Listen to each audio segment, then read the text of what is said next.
I feel like every time I start a video, I'm like, hey guys.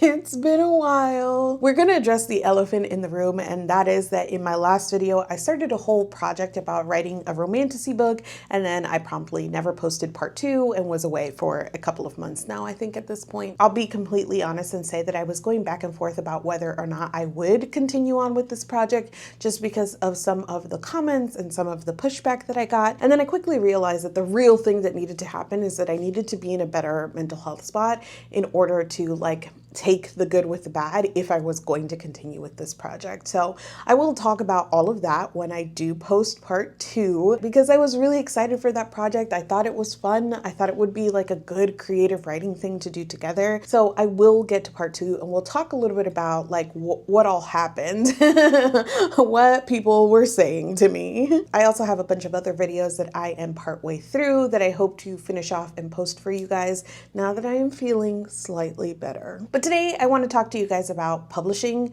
about what I've learned about the publishing industry, and then a little bit about Bindery and whether or not it's working and whether or not it's working for me. When I first joined Bindery, I tried to be as transparent as possible with you guys because I know there were a lot of questions out there about this new publisher, about this new company, and there was a lot of misinformation kind of floating out there. So I approached it trying to answer as many questions as possible and make it clear why it was attractive to me to join this project. So I figured it would be a good time to check in with you guys and talk a little bit about how a book goes from manuscript to a book that you can hopefully find in your bookstore, and generally about the pros, the cons, the good and the bad about publishing. This is going to be very chatty, but I'm thinking about going through it in order of the process, starting with manuscripts. So when I was first able to launch my imprint Mareas, and in thinking about what kinds of books I wanted to acquire, I knew that I didn't want to niche down in terms of genre because that didn't feel really representative of me as a reader. I read widely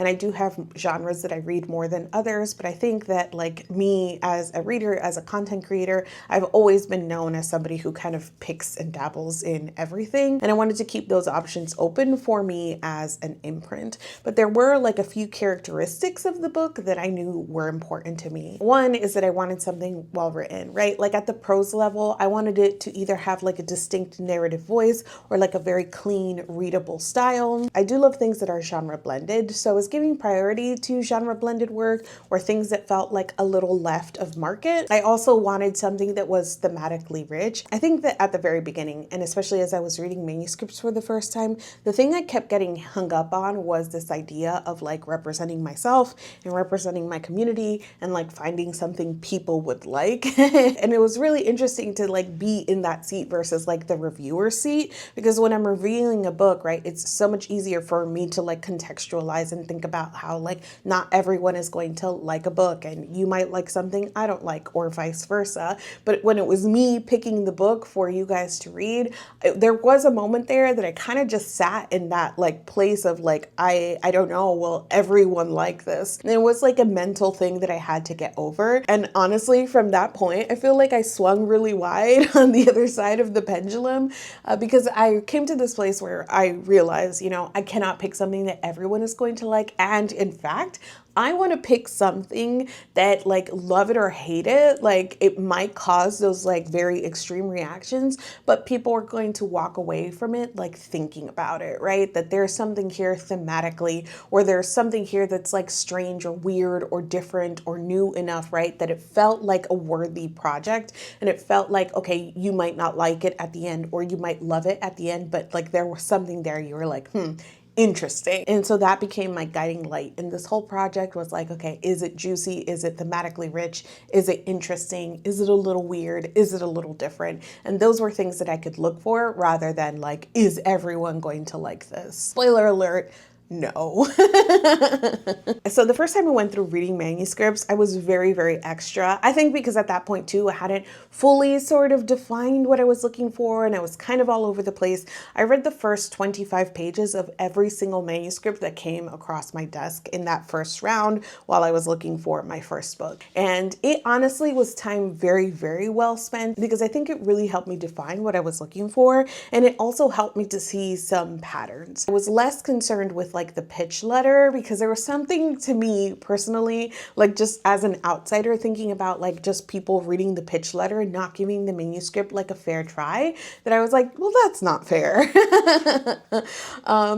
So here's something that I've learned about publishing and why pitch letters are so important to me now, and I think to a lot of people, agents and acquiring editors, is that oftentimes if I looked at the pitch letter and was like, that's not super strong, but let me give the manuscript a try, a lot of the things, a lot of like, even like the writing problems that I was seeing in the pitch letter were a reflection of problems the manuscript had. So if the pitch letter was overly wordy, the manuscript often was. If the pitch letter had a hard time sort of drilling down into the main idea of the book, what is this book? Why should we care? What are the stakes? If the pitch letter was unable to get there, I often found the manuscript started in the wrong place, or didn't have a clear enough hook, or didn't have a clear enough view of like why we should care. Like there were so many things that were mirrored one-to-one in terms of pitch letter and manuscripts. And so I really started to kind of go back and rely a lot more on those pitch letters. And so I know that anybody who is querying, if you're like an aspiring author, if you're in the query trenches, you've heard this a million times,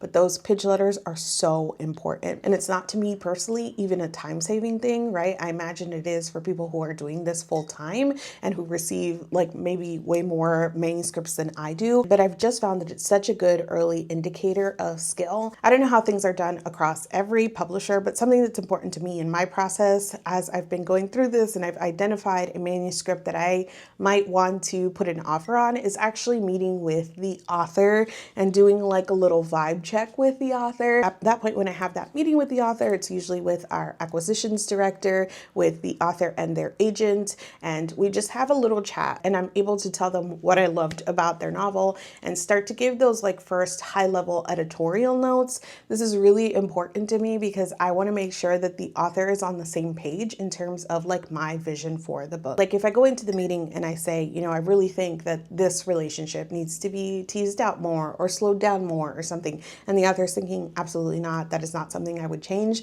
then like that relationship isn't really going to work, right? I want to make sure that when I'm saying, here's what I saw about your manuscript, that it's something that resonates with them. And that has absolutely been the case with the 4 one is not announced, but the 4 acquisitions that I have so far. And that is another thing that I have learned, is that when I'm looking at manuscripts, when I'm meeting with authors, like I'm not only trying to gauge like the manuscript and the strength of the manuscript, but also this person's ability to talk about their work, to talk about edits, to talk about approach to edits and those things, because having an author who can also edit is kind of like the unicorn combination that you are looking for. And so again, that meeting with the author, that vibe check is so important to me.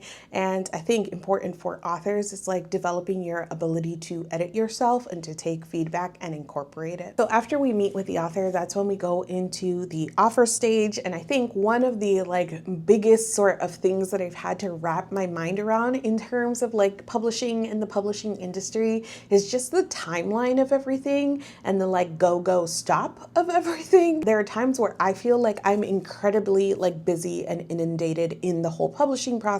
And then there are times where I'm just like twiddling my thumbs and like waiting for other people to do their parts as well. I asked my Discord if they had any questions about the publishing industry. So Maria asked me, how long does it take from the moment the submission is accepted to publication day? And is Bindery's timeline consistent with the rest of the industry? I think when Bindery first launched, we were working in general in like a year sort of timeline. Now, I think part of the reason that Bindery is able to do this is because it's a small sort of nimble company. And I think part of the reason that it's important to do this is because we're doing this sort of socially, right? There's this whole thing of like me talking through my process and sharing with my Bindery members from acquisition to publishing. And so there's a way that we're trying to contain that in a timeline that like makes sense and is appealing for our communities as well. On the other end of it though, that does mean shorter timelines for the editorial process, right? And we do have a dev edit, a line edit, a copy edit in the process, but there are publishers who take longer, or at least this was true in the past. We know the way that publishers publishing is going, like everybody is sort of constricting their editorial process. What you would expect with a longer timeline is that maybe you would get 2 rounds of dev edits or things along those lines where that editorial process was a little bit more stretched out. So at this point, we do kind of kick off that timeline with like contracting. And this is a place where I step back and our acquisitions director, who has a ton of experience in the industry,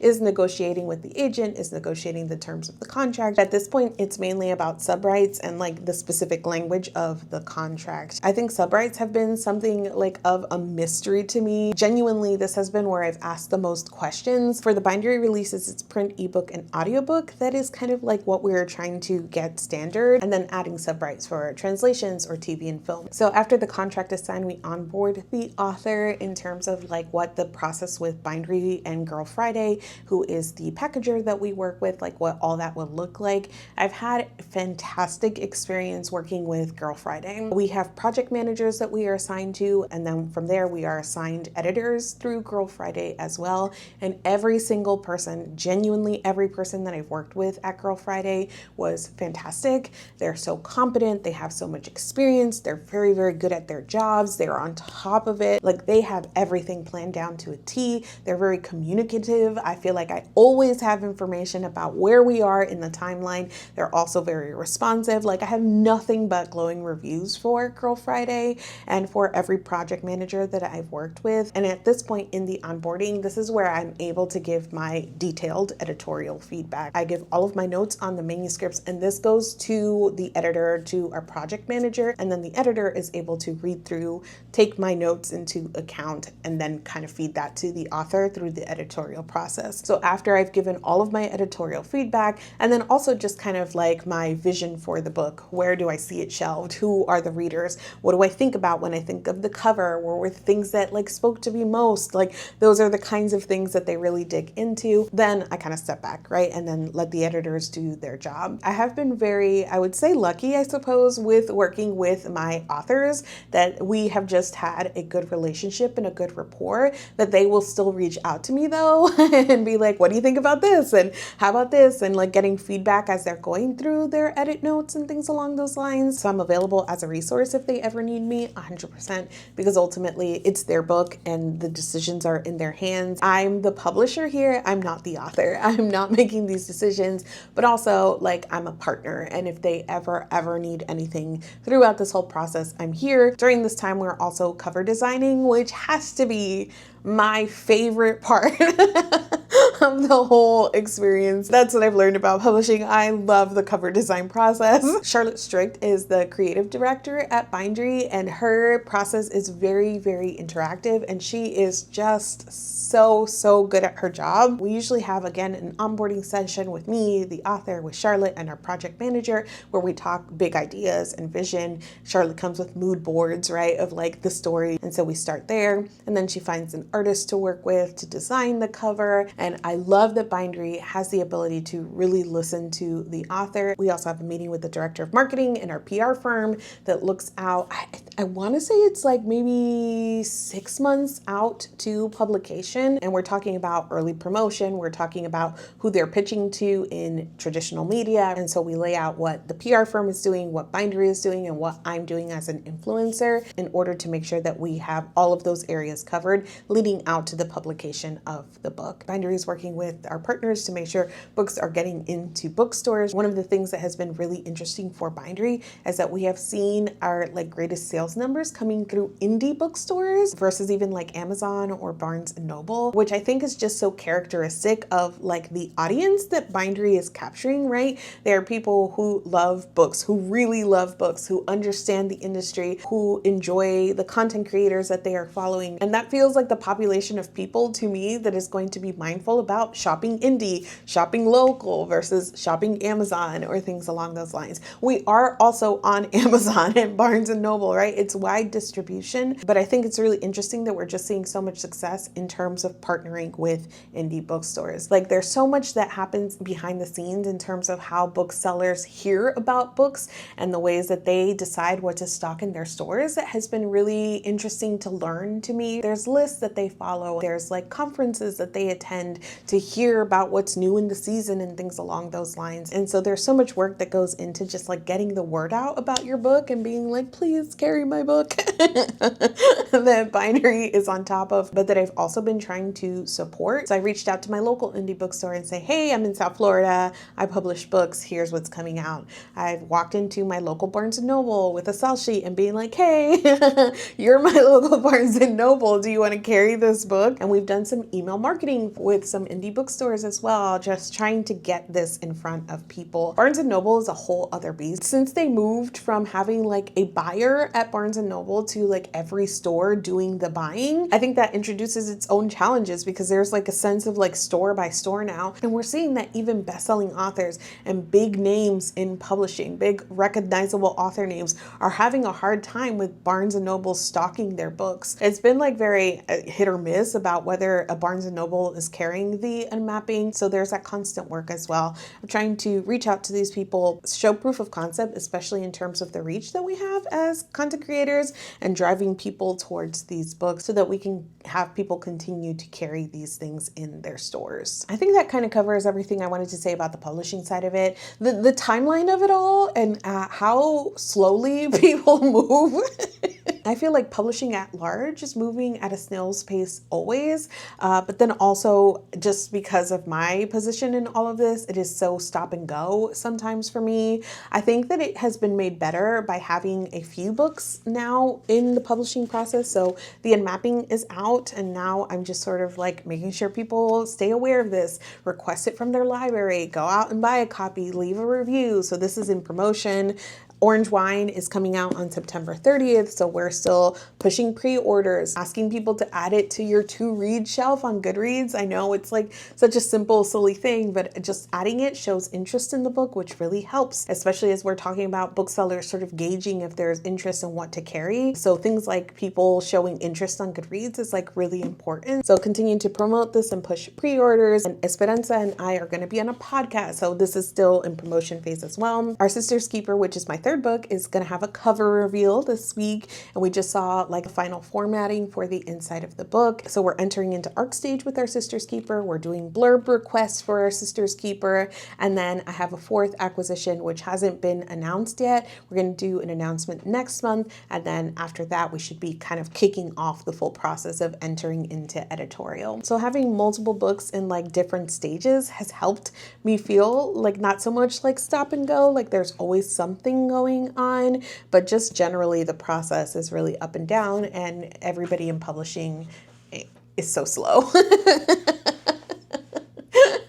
I know I've been talking about Bindery on and off here because that's who I have my publishing experience with, but now I want to talk about Bindery specifically. We're going to start with answering more questions that I've gotten, and then after that I'm going to tell you about like my personal experience, pros and cons. So this is not me trying to be salesy about any of this, honestly. I'm being 100% honest here, and it's up to you to kind of take that for what it's worth. So Jess says, I'd love to hear more feedback from authors if you've gotten any about what their experience has been. I personally have only heard overwhelmingly good experiences from authors and agents. In general, we have gotten such good feedback about being really transparent and communicative throughout the process and really involving both the author and the agent as much as we can throughout the process as well. I will also say that I have gotten multiple submissions from both of the agents that I work with to work with Bindery again. Like they continue to submit manuscripts, which I think is a good indication that they had a positive experience with Bindery. And both authors I've worked with extensively so far also submitted second manuscripts to me as well, which I think is a good indication that they had a positive experience with Bindery. We have repeat authors who have worked with Bindery in other imprints, and generally everything that I'm hearing is really positive. When I attended the first launch event last year for the first class of authors, I had a moment where I genuinely was kind of like so proud and happy for them, thinking about what an amazing debut experience this must have been for them, because they're sitting there they're like at a launch party for their books. Copies of their books are being given away, they're signing, there's media there. And I was just thinking about like, wow, what a rich, full experience that must be. And it encouraged me to make sure that all of my authors, whether they are debut or not, get that same sense of having a fun, positive experience working with me and working with Bindery. And so far, so good. Ruth says she has just a general question, but anything that surprised you about the inner workings or any reflections on expectations versus reality? I think that for me, and this is kind of like dipping into my experience with Bindery as well, I kind of came into this with like rose-colored glasses. In my day job, I work with startups as well. And so like, I know how it is when you are working with a startup that has like a mission, right? This like thing that they want to achieve. And usually what I'm dealing with when I'm working with startups is that clash of like reality and the dream, right? The friction of like, this is a business and this is our mission. And so for me personally, I went into all of this with these ideas of like, I'm going to find this like diamond in the rough. I'm going to find these like weird books, right? That are doing something different and all of these things. And now the reality of it is like, well, we have to sell books. Like it's all good and dandy. Everything that Bindery wants to do for authors, everything that I want to do with my imprint. But at the end of the day, we have to sell books. Like that's the capitalism of it all, baby. And so now there's this negotiation in my head constantly of like thinking about things that are marketable, that will sell, that people will like, and balancing that with finding stories that I think are worth telling, that are a little left of market, that are thematically rich and everything that I've said that I wanted to find. And so there was that moment for me of like, how do I balance this? What are the expectations versus reality here in terms of like having the things I want to achieve and these like highfalutin dreams and like this mission versus like, well, are people buying it and are people enjoying it? And how much do I will people buy it and will people enjoy it sort of like influence my decisions? And how much do I need to let it influence my decision? Because if no one's buying the books, then there is no imprint. And so that's the big like expectations versus reality thing to me personally. And it also makes like publishing at large decisions really interesting because there are so many decisions that publishing at large makes that are very much about like not whether this book is good, but about whether this book can sell. That's why comp titles are so big. That's why we have these seasons where every cover kind of looks the same, right? Because there's proof of concept of we can sell this kind of book with this kind of cover. And so it's just kind of replicating that, especially now as the midlist shrinks. And what you're seeing is more and more investment in trying to get these like big bestsellers and whatnot. And so it's kind of me looking at that and going, I see how you got there, but that's obviously not what I want to do or what Bindery wants to do. So it's kind of finding that happy medium and also like continuing to do the work of being like, hey guys, support the authors you like. And support the content creators you like and go to an indie bookstore and go buy a book, because not doing those things is making books worse and is making the industry worse as well. Maria asked the second question and she asked, how much can an author expect their manuscript to change from submission throughout the various edits? And how much are you willing to revise if the idea is great, but the execution isn't convincing? I think in my head, when I went into this, my idea was that I could find maybe these manuscripts where the idea is there, the execution is not, and that we could take it through the editorial process. But the reality is that Bindery is on a shortened timeline, and I just don't feel like within the timeline that we have that it is conducive to taking something that is a little rougher and getting it publication ready by the end. Now, will that always be the case? Will Bindery always be working on this timeline? Who can say? But that's how it is presently. So the reality is that I am now looking for manuscripts that are a little stronger, that you can tell that they've gone through their own self-edits or edits with their agents, etc. As to how much a book will change, I think that depends book to book and like the ideas that the author has and like the feedback that the editors and the acquiring editor has. Terry wants to know, has there been steady growth for the books Bindery has published, sales, support from retailers, etc.? I will say that the first season, the fall 2024 books, really went a long way in terms of proof of concept. So we did see growth for our spring 25 books in terms of how much they were carried in bookstores and things along those lines. So a lot of people just had questions about Bindery and the Bindery titles, I think in a way that made them wary. But we have seen that like as more books come out, like people are like, okay, they're understanding the model. They see that these are real books. And so we've seen growth that way. And as far as sales sales go, it's been really interesting to see the way that the titles are growing steadily. You expect to kind of peak and fall after publication, but we have seen bindery titles continue to grow. We also can like very clearly track like moments of like virality when an influencer is posting. We also see the way that the bindery community is really key in that. So not just me talking about my books, but other imprints and tastemakers also talking about my books. So there's like a really steady sort of push on social media that continues to help these books grow, while bindery is also working on those like traditional methods of making sure that they're continuing to be stocked in bookstores and continuing to be covered in the media and things along those lines. I know people are always really curious about sales and sales numbers, so I did ask bindery what I could share.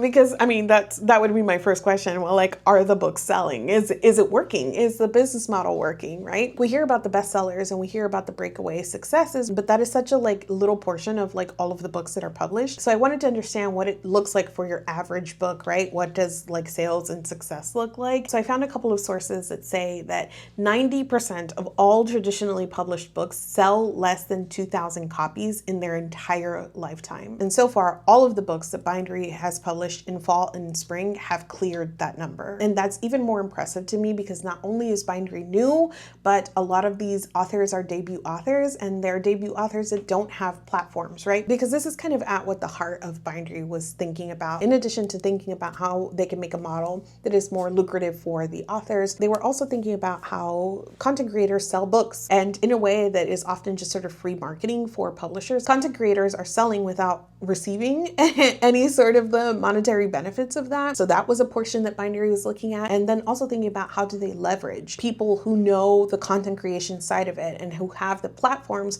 so that authors don't have to be the ones who are like the social media gurus. They can just be the authors. How do you partner a content creator with an author in a model that serves them both? That is kind of like what bindery was attempting to do. And we see that it has been successful for these debut authors that had virtually no platform, and they're still able to hit these milestones that most traditionally published books do not. Only 12% of books from the top 10 publishers sell more than 5,000 copies, and multiple titles from bindery, which again, our first season of books was just in fall, have already reached that. Bindery titles have been stocked in 1,500 independent bookstores and over 600 Barnes & Nobles. Not one of the bindery titles has been skipped by Barnes & Noble. All of the authors from the first season have already earned out their advances, so they're earning royalties. And so there are a lot of like hard number indicators right now that the bindery model is working. But like with anything, there are also challenges here. So these are kind of like averages, but we have seen a lot of variability from title to title, right? There's like a range of how well the books are selling. There's a range of how well they're being stocked. So it isn't even across the board. Even if like in average, they're happy with like the milestones that are being hit, we are seeing gaps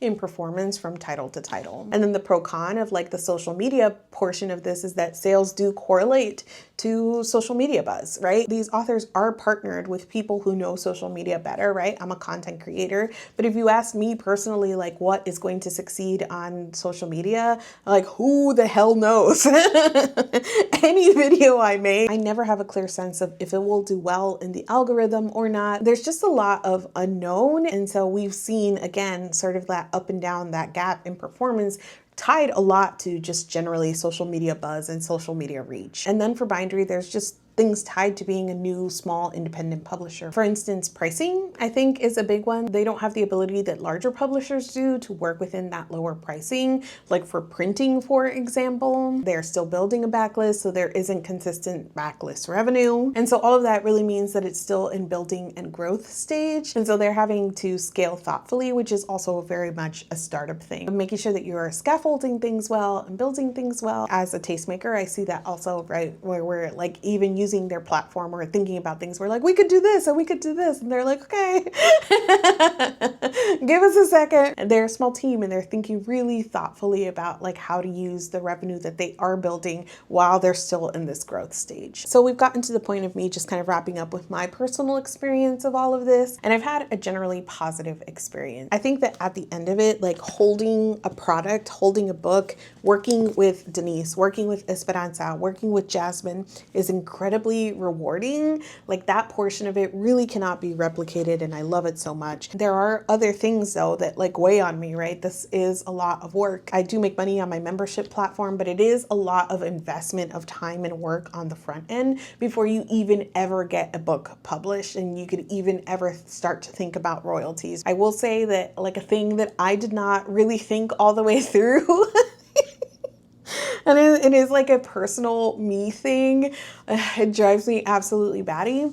Is that like being in this, I thought about a membership platform. I could do that. I had a Patreon. That was cool. And I thought about the publishing portion of it. Like, absolutely, I can do that. Like the acquiring editor portion of it, that's me all day.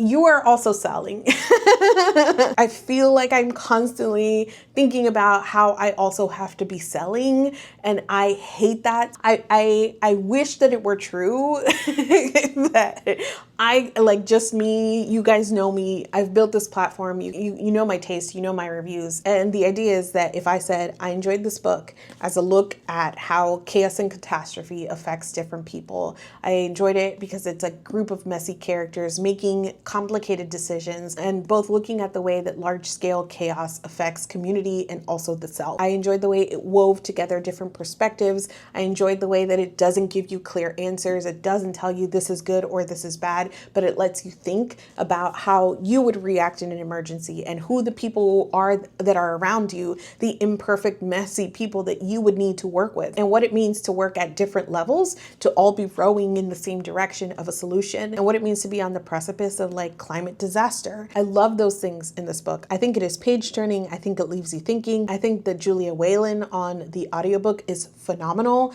and that this as an audiobook was so good to listen to. And that would be like the thing that I would have to tell you about this book. And everyone would go buy it.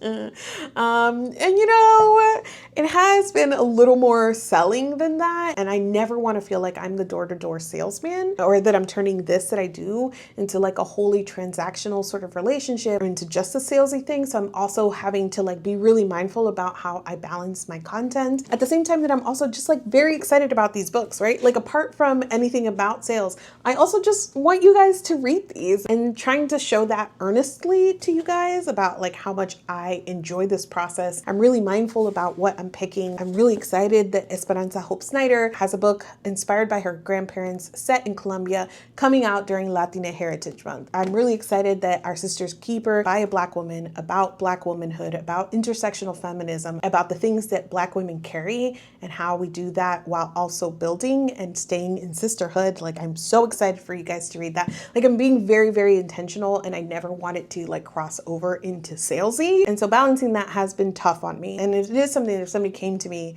and said, should I join Bindery? The main things that I say is that it's an awesome team. I've loved doing this. I've loved working with them. Publishing books is really cool. On the other hand, it's a lot of work. It's still very new. They're still building a lot of things. You have to be comfortable in working at sort of that startup ground level. And also you're selling.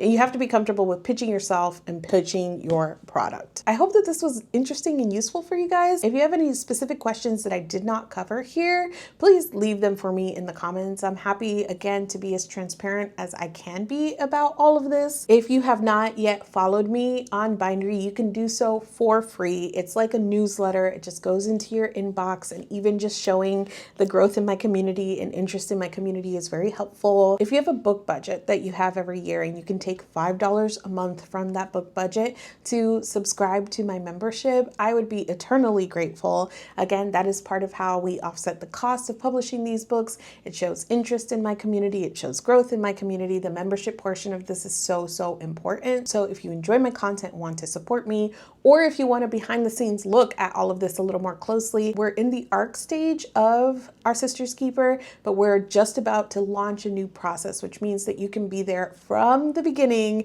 and get all of the updates if that is interesting to you. And you also get access to my Discord, which is a lovely community. There are other other perks at higher tiers as well if you want to check that out. But I appreciate it so much, especially in my unemployment era. I appreciate it so much. And then, of course, please support these titles, all of the bindery titles if you can, just because I do think that there is something here about bindery's publishing model and disrupting traditional publishing models, like trying things differently, that I think is worthwhile. Check out the unmapping, check out Orange Wine, check out the cover reveal for Our Sister's Keeper. And as always, I appreciate all of your support. Thanks for letting me sell to you. And I'll be back shortly with a vlog going to used bookstores and reading Anita Blake books, and then also with part 2 of my Writing My Romantasy series. Thank you so much for watching this video, and I will see you guys soon.